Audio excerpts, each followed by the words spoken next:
Alexandre José Gonçalves Costa é graduado em História pela UFMG.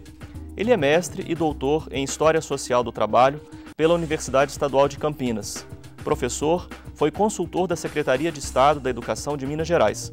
Tem experiência na área de História e Educação, com investigação sobre teologia e história da Igreja Católica no Brasil.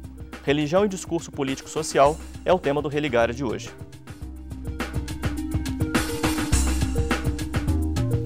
Seja bem-vindo, Alexandre. Obrigado. Você quer sugerir um tema, fazer um comentário ou dar alguma sugestão à nossa equipe? Isso pode ser feito pelas redes sociais, pelo Twitter, @Flávio Senra, pelo Facebook, a página Religare Conhecimento e Religião. Mas você pode também entrar em contato conosco pela página da TV Horizonte. O endereço é tvhorizonte.com.br/Religare. Professor Alexandre, o que significa fazer um estudo sobre o pensamento social e político na Igreja Católica? Você se concentra ali na metade do século XX, na sua pesquisa, mas antes de entrar nesse detalhe, que é o conjunto, né, da nossa conversa hoje, o que é fazer, por exemplo, um estudo sobre teologia política? Porque você associa questões de religião, de política, não é? Como que é essa aproximação do historiador com a teologia política? Nesse estudo eu analiso o discurso leigo, de lideranças políticas leigas no Brasil, que foram referência para o movimento leigo, e todo o discurso católico sobre a política e o modo que ele percebe, compreende a realidade, ele vem impregnado de uma formação da tradição, né? Então é nesse sentido que a gente fala que todo o discurso católico ele é indissociável da teologia, que ele vem formado por essa tradição. Ou seja, o que é a tradição? É a revelação e todas as reelaborações que foram feitas a partir dessa revelação, daí ele ser teológico. Sim, sim. Porque o seu estudo, como eu dizia ainda há pouco, ele se concentra nessa metade do século XX, a década de 40. O que acontece nesse momento em termos de pensamento político e social na Igreja Católica? Esse estudo, na realidade, ele é um desdobramento do meu trabalho de mestrado, quando eu estudei a ação social desenvolvida por franciscanos holandeses em São João del Rei, nas primeiras metades do século XX. E nessa época, era um discurso que era informado pelo pensamento contra-revolucionário. Ou seja, o que é o pensamento contra-revolucionário? É um pensamento radicalmente antiliberal e que preconizava uma organização da sociedade baseada em corporações, dentro muito do modelo das corporações medievais, né? E um discurso também baseado numa autoridade forte. Essa matriz contra-revolucionária no discurso católico, ela vai predominar até o final da década de 30. E a partir do final da década de 30 começa a haver uma mudança do sentido desse discurso, no sentido, inclusive, de um afastamento dos fascismos e de uma aproximação à democracia liberal. Então, meu interesse foi estudar como que se dá essa passagem do discurso, da proximidade dos fascismos para a aproximação à democracia representativa. E qual que é o papel que desempenhou, então, a revista A Ordem? O seu estudo utiliza, né, acompanha essa revista. O que ela representa nesse cenário?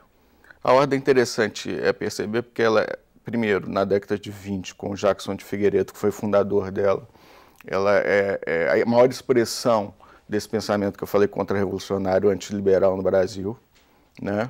E na década de 40 ela vai assumir essa mudança de discurso, já aí sob a liderança de Alceu Moraes Lima, e influenciado basicamente pelo pensamento do filósofo francês Jacques Maritain, né? Eles é que vão fazer essa mudança, enfim, de sentido do discurso. Dentro desse grupo da Ordem que vai realizar essa mudança. Eles vão sofrer oposição forte de setores católicos que queriam manter, enfim, ainda vinculados ao discurso antigo, né? Esses setores eram muito ligados ao integralismo, que era o partido do Plínio Salgado, que era um partido no Brasil da década de 30 que seguia mais ou menos a linha do fascismo italiano, né? Setores da revista Voz de Petrópolis, da revista Eclesiástica Brasileira, né? Então você tem setores, uma forte oposição, E é esse pessoal da revista A Ordem que vai levar à frente essa mudança de sentido, baseada nas ideias do Jacques Maritain, que foi um dos principais pensadores a elaborar as diretrizes básicas do que viria a ser a democracia cristã. Sim. Quem foi Jacques Maritain e como que esse pensador ele influenciou essa elite católica aqui no Brasil? Jacques Maritain é um filósofo francês de formação reformada, protestante. Ele se converte em 1906 e ele passa a ter toda uma formação filosófica, teológica, sob a influência dos dominicanos. Né? Ele é formado dentro do thomismo, né? E ele até o final da década de 20, ele era um filósofo que tinha todo o seu pensamento voltado para questões metafísicas, para a questão especulativa mesmo. E aí, no final da década de 20, ele é chamado pelo Pio XI para uma conversa, e o Pio XI fala, olha, direcione seu pensamento para o terreno político-social. Né? Deixa de lado um pouco a metafísica e direciono esse pensamento no sentido já da formulação de uma terceira via católica. Então ele vai fazer isso, e aí vai começar toda uma reflexão na década de 30, e aí dessa reflexão, enfim, da evolução dessa reflexão que ele vai dar com humanismo integral, depois cristianismo e democracia, que vão sair as linhas mestras da democracia cristã. E que aspectos, né, assim, vamos destacar as características desse pensamento que chegaram aqui ao Brasil? De que modo, concretamente, esse pensamento Maritain ele interferiu na elite intelectual católica? Dessa elite aqui no Brasil, você vai ter um rompimento, concretamente. Na década de 30, é construída toda uma aliança com o Getúlio Vargas, né? Essa aliança perdura até 1943, e é sobre essa influência, sobre a influência da Segunda Guerra Mundial, dos destinos da Segunda Guerra Mundial, enfim, você tem todo um contexto aí, né? Mas vai haver um rompimento desse grupo, né? com Getúlio Vargas, né? E uma aproximação desse grupo com a UDN, né? Com a União Democrática Nacional, e aí, enfim, aí eles vão aderir efetivamente aos valores da democracia representativa, ao liberalismo político e econômico. Sim. Bom, para talvez deixar mais claro ainda para o telespectador sobre essa guinada no pensamento católico, que vínculo esse grupo tinha com as lideranças eclesiásticas, né, com os bispos da época, né, e como é que essas lideranças eclesiásticas elas acompanharam essas mudanças? Porque nós estamos falando de um movimento leigo, basicamente. Sim. Esse grupo da Ordem, até 1942, ele tem apoio do Dom Sebastião Leme. Era menina dos olhos do Dom Sebastião Leme, em termos do Dom Sebastião Leme, que era o cardeal do Rio, que era a grande liderança eclesiástica da hierarquia no Brasil, né? Tem um apoio, mas esse grupo ainda não tinha feito essa transição da mudança do discurso. A partir da década, quando morre Dom Sebastião Leme, esse grupo fica meio órfão, assume Dom Jaime Câmara, que seria como arcebispo do Rio, que seria aquele que passaria a liderar a igreja no Brasil, e Dom Jaime não dá o mesmo apoio a esse grupo. Esse grupo perde o apoio, perde as posições de liderança que tinha no movimento leigo. Então esse grupo vai ficar marginalizado, vamos dizer assim. Então ele vai ter, eu diria até, uma margem de manobra, uma margem de liberdade maior para se posicionar. Boa parte da hierarquia da igreja, por exemplo, continua a apoiar o Getúlio, por exemplo, né? É importante observar que não é a igreja que muda de posição. O que eu chamo a atenção é que como a igreja favorece a que vários elementos seus vão ocupando os vários espaços do espectro político. Como que ela solta os leigos para que eles ousem, para que eles tenham essa ousadia. Eu gosto muito de uma frase do Gustavo Corsão, quando ele diz que tirar consequências práticas do dogma é muito difícil. Então, que cabe ao leigo a coragem, como um soldado, de ir até o limite onde não convém se expor à majestade do rei. Ou seja, cabe ao leigo a audácia, e oferecer essa audácia à igreja, para que ela torne sua o que nos ensine, ou seja, né, nos repreenda. Então, o leigo tem esse papel. Ele torna essas várias ações, dentro de todo o espectro político, né, coloca em disponibilidade para a igreja. Né? Então, foi mais uma disponibilidade que foi colocada para a igreja ali, que estava colocada. Sim, sim. Então é interessante que desde a modernidade a igreja nunca se comprometeu nesse sentido em constituição com uma ideologia específica. Sim. Bom, eu vou chamar o intervalo, mas logo no próximo bloco eu gostaria de começar conversando sobre como que esse movimento leigo criou lastros, né, em outros movimentos, setores políticos também na sociedade daquela época. O Religare de hoje conversa com o historiador Alexandre José Gonçalves Costa. Nós estamos falando sobre as mudanças no pensamento social e político da Igreja Católica na metade do século XX. Nós vamos para um breve intervalo e voltamos já.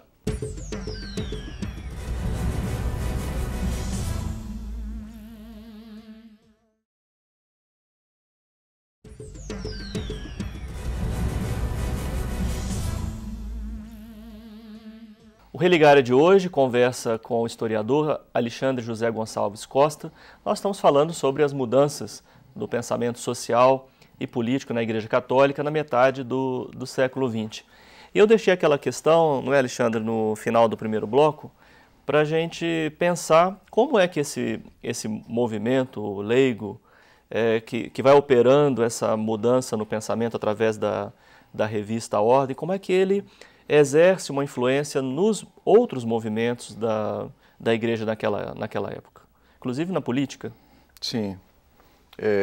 Esse movimento, enfim, o grupo da Ordem, ele vai ser um grupo importante na formulação das diretrizes básicas da democracia cristã na América do Sul, no chamado Grupo de Montevidéu, né, na formulação dos programas dos partidos democratas cristãos da América do Sul, como do Chile, que foi muito forte, apesar o Alceu Moroso Lima, ele ajuda a redigir o programa do Partido Democrata Cristão aqui do Brasil,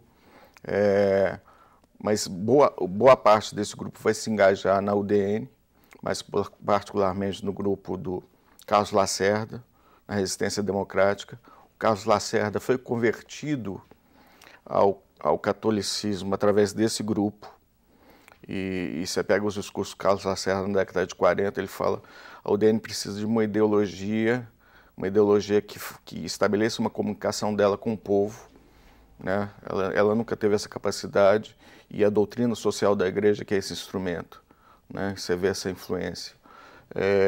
Eles fazem um senador, esse grupo, Hamilton Nogueira, que está desde o início da revista, ele é eleito senador pela UDN, e a influência também, além de formação de lideranças leigas, que até hoje no Brasil eles são influentes, enfim, na política.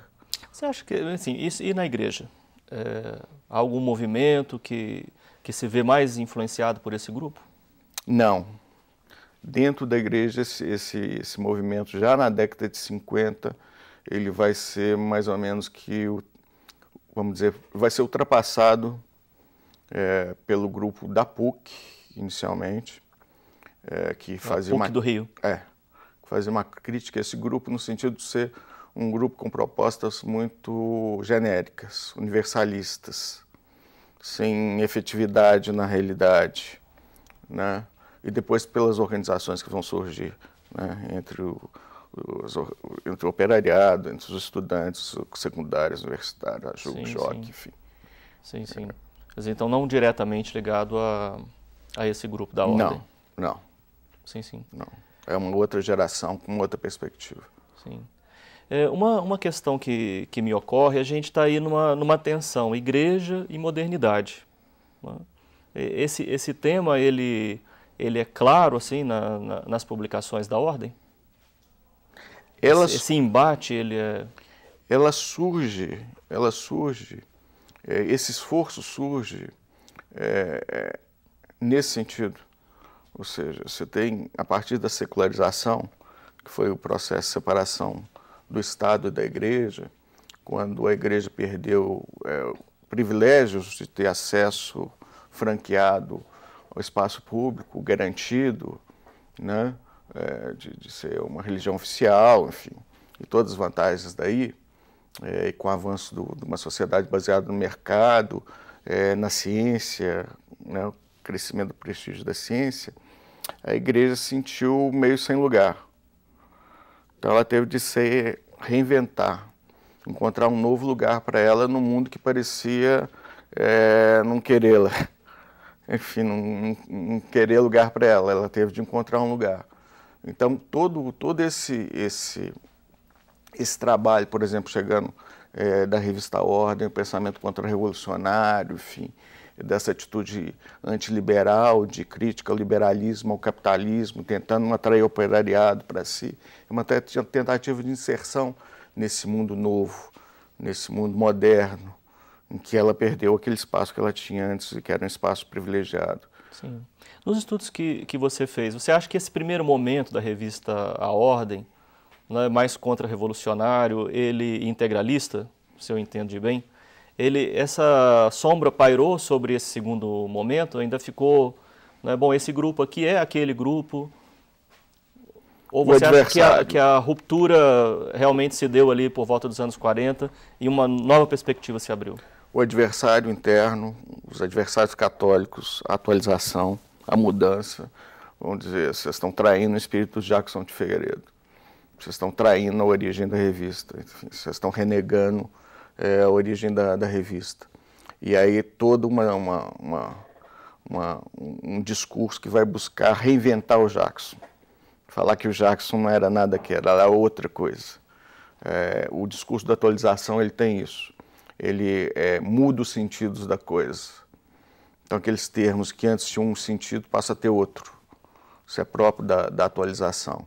Você reinventa o antigo, né? Todo esse trabalho do discurso de atualização, a referência dele é o próprio surgimento do cristianismo. Quando o cristianismo teve que se diferenciar do judaísmo. Quando o cristianismo decidiu não ser mais uma seita. Então ele tem de, a gente faz parte, mas a gente não é a mesma coisa, né? Então muda-se o sentido, se relê o antigo sob uma nova forma. Sim. Aí você institui o novo. Seu período, você encerra a sua investigação em 58. 58.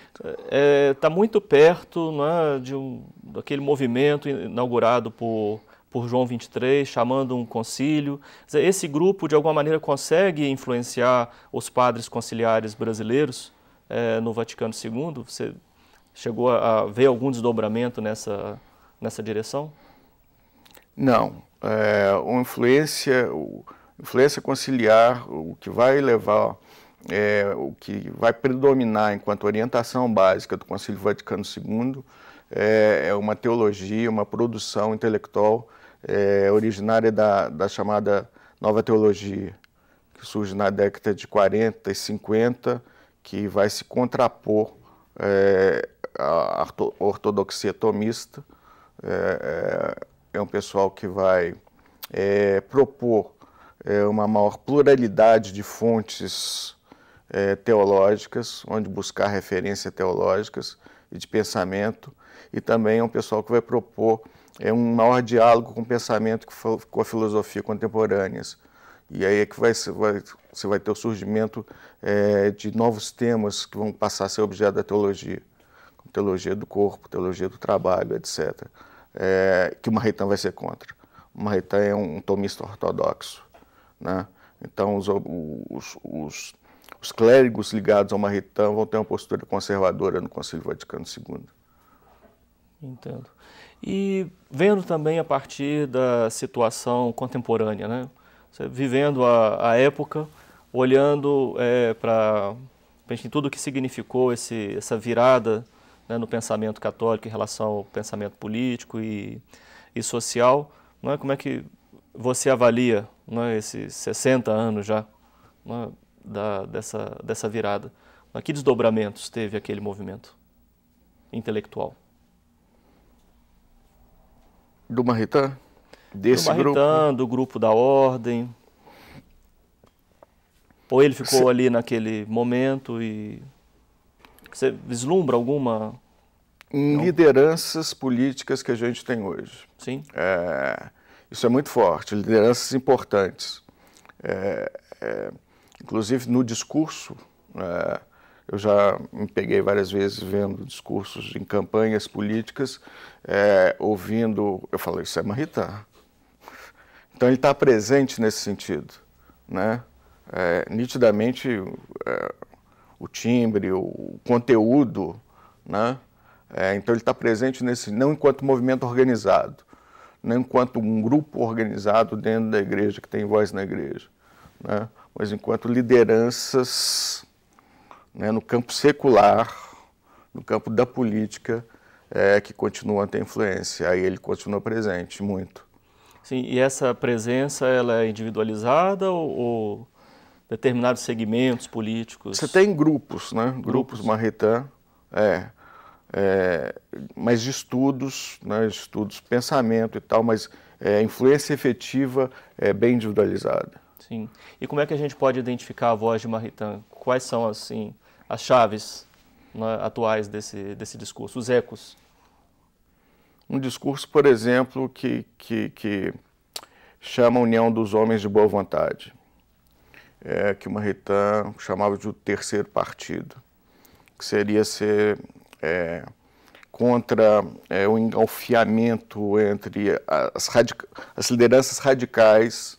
Ele propugnava pela existência de um corpo de homens de boa vontade, que seriam como um conselho moderador dessa fogosidade desses setores radicais para se viver uma certa harmonia, enfim, chegar a um certo consenso, né? Então esse discurso dos homens de boa vontade é Maritain. Pois bem. Bom, obrigado pela sua pesquisa e pela sua participação aqui no Religare. O Religare é um projeto de extensão do Programa de Pós-Graduação em Ciências da Religião da PUC Minas. Para saber mais sobre os nossos cursos de especialização e mestrado, também para acessar essa entrevista pela internet, ver fotos de bastidores, saber mais sobre o nosso convidado, você pode acessar a página do mestrado que fica em pucminas.br/ppgcr. Religare de hoje fica por aqui, obrigado pela sua companhia, um abraço muito cordial e até a próxima semana com o novo Religare Conhecimento e Religião.